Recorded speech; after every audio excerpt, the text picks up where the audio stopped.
আসসালামু আলাইকুম। হ্যালো বন্ধুরা, কেমন আছো সবাই? আমি তোমাদের মাঝে নতুন একটা ভিডিও নিয়ে এসেছি, যেখানে আমি তোমাদেরকে দেখাবো কিভাবে একটা ছোট চারা গাছ থেকে বনসাই গাছ তৈরি করা যায়। এই গাছটাকে আমি প্রায় 1.5 বছর আগে সংগ্রহ করি এবং পটে স্থাপন করি। বনসাই তৈরির ক্ষেত্রে ছোট চারা গাছ থেকেই সুন্দর একটা নিজের মনের মতো করে বনসাই তৈরি করা যায়।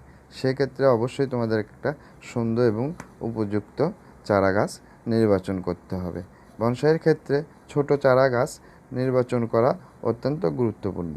প্রথমে চারা গাছ সংগ্রহ করে একটা বড় পটে স্থাপন করতে হবে এবং গাছটাকে গ্রোথ করে নিতে হবে। এরপরেই তোমরা এটাকে বনসাই পটে স্থাপন করবে। বনসাই মূলত একটা জীবন্ত শিল্প। আসলে একটা যে কোনো শিল্পী তার শিল্পকে কিভাবে উপস্থাপন করবে সেটা তার সম্পূর্ণ তার নিজের চিন্তা ধারণার উপর নির্ভর করে।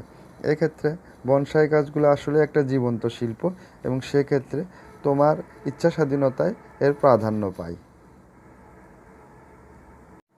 এই গাছটা সংগ্রহের পরে যখন গ্রোথ হয় তখন আমি এখান থেকে কিছু ডাল বাদ দিয়ে দিই। যেমন একটা ডাল বাদ দিয়ে দিই তখন সেখান থেকে একটা নতুন একটা কুশি বের হয় এবং সেটা সুন্দর একটা শেপের আকার নেয়।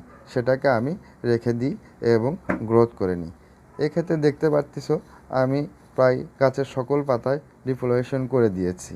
হ্যাঁ, এটা মূলত করে দিয়েছি কারণ আমার যেগুলো ডাল দুর্বল রয়েছে সেগুলো যেন সবল হয়ে ওঠে। আর সবল ডালের সম্পূর্ণ পাতা ফেলে দিয়েছি, শুধুমাত্র দুর্বল ডালগুলোর পাতাগুলো আমি রেখে দিয়েছি। চারা সংগ্রহের প্রায় 1.5 বছর পরে আমার এই বনসাইয়ের এরকম আকার হয়েছে।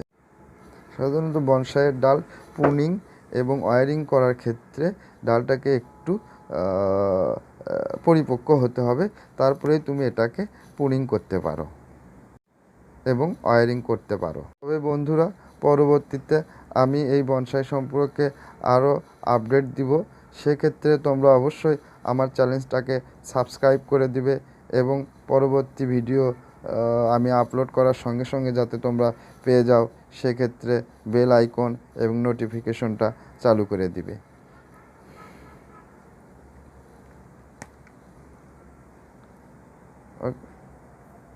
তাহলে আজ এই পর্যন্তই। আসসালামু আলাইকুম।